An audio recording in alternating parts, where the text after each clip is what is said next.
Welcome to 30-Second Chances, where we ask deep, contemplative questions and provide far too little time to formulate thoughtful, reflective answers. My guest today is Dave Bryce of Music Player Network and Dave Bryce Consulting. Dave, how you doing?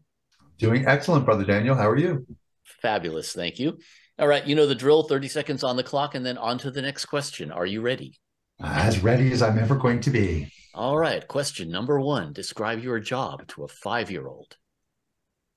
I work with companies that make tools for musicians and people that record and manipulate the audio. Yeah, that sort of a thing. Sorry, I ran out of it in the middle. What can I say? But I, I work for company. I'm a musician who works for companies that make musical instruments. that was more succinct. I'm sure it would still terrify a 5-year-old, but okay, fair enough. Oh, you didn't say I didn't have to terrify the 5-year-old. Oh, okay, good. All right, next question. What record or concert made you want to get into the music business and why? Beatles, absolutely the Beatles. It was a combination of things. I remember hearing She Loves You when I was 4 years old, along with the Chipmunks singing the Beatles records. And then it was going at age 5 when I was living in Germany on an army base with my dad. They had a movie every Saturday and it was Help. And it was 1966, I think. And just watching that screen with Leo McKern throwing I was done by the end of the first song. I was like, I want to do this. Fortunately, you didn't grow up to want to become a chipmunk, but, you know. Next question. What's the first piece of gear you bought where you felt like shit just got real? Oh, I think it was a Juno 106, which is the first polysynth that I bought myself. I was working in a music store in 1984. I didn't have any other polysynths up until then. And it was just like, before that, like my parents had bought me a Roland string machine and something like that. And I had rented keyboards, but that was my first polysynth that I had bought with my own money. So, shit got real. Was my first as well. Nice. Weir's Music City, 1984. Daddy's Junkie Music, 1984. Yes, my brother. All right, next question. As audio professionals, we have a different perspective than most people in the audience at a concert. Without naming names, tell me about the most embarrassing concert experience you've ever witnessed. Oh, you don't want me to name names? You can if you want. It was unfortunately at Stevie Wonder's House of Toys thing that he has every year. And I've seen it a couple of times. And the last time we saw it, there was just the sound guys. If somebody didn't take them out back and shoot them at the end of that show, I don't know anything about anything. I would die to hear that show because he was doing talking book and intervisions, and you couldn't hear the vocals and the song transitions. They had the people who sang on originally on "You Are the Sunshine of My Life" couldn't hear them. It was so bad. Next question.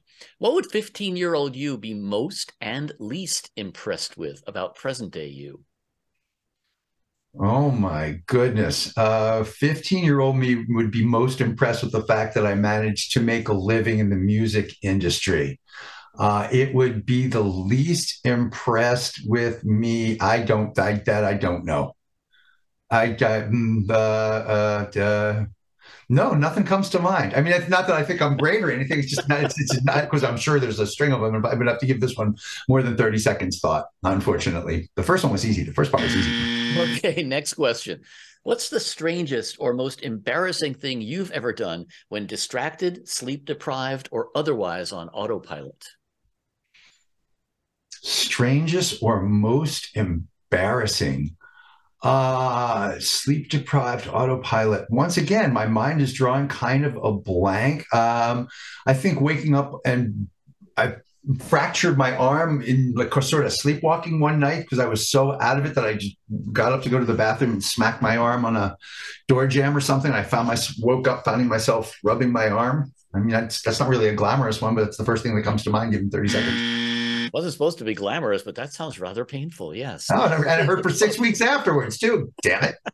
Next question. You're a burglar who only steals things that minorly inconvenience people.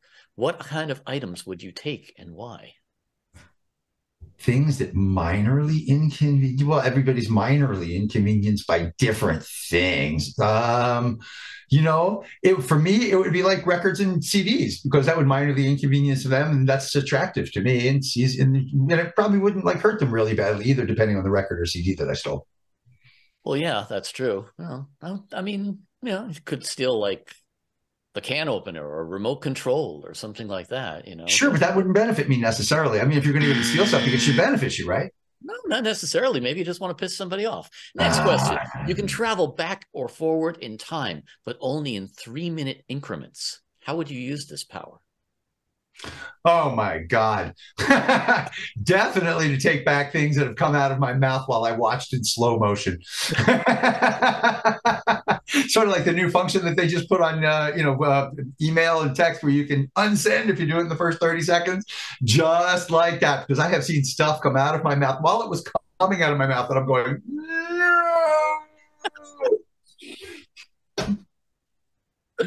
That's brilliant. Yes. Boy, do I understand. All right. That concludes our regularly scheduled questions. I'm now going to put 30 seconds more on the clock and allow you to either shamelessly plug something, pontificate on life in general, answer for me a question you wish I had asked you, ask me a question, anything you want, 30 seconds. It's all yours. Go. I would like to shamelessly plug one of my favorite things ever, the Music Player Network. It was started, it's the brainchild of Craig Anderton over 20 years ago as a place where musicians could congregate and share ideas and talk openly. And this is way before Space and Harmony Central and all the rest of these others. Actually, it started with a forum that Craig did on AOL called Soundstage and Studio, and then was made into Music Player Network by Guitar Player, Bass Player, Keyboard Magazine at the time, and I got the keyboard for him, and I've been doing that for 22 years. It's still there. It's ridiculously civilized. It's lots of fun. We have clubs for cooking, sharing recipes, for talking about records. We have a fantasy football league. There's about 80,000 members, including you. So it's Craig Anderton and Mike Metley and Steve Fortner and all the rest of the brethren and sistren. And you can find us at forums@musicplayer.com or at www.musicplayernetwork.com. Thank you. Ooh, well done. Thank you very much. Dave Bryce, thank you for being my guest. Daniel Keller, thank you so much for having me. An honor and a pleasure.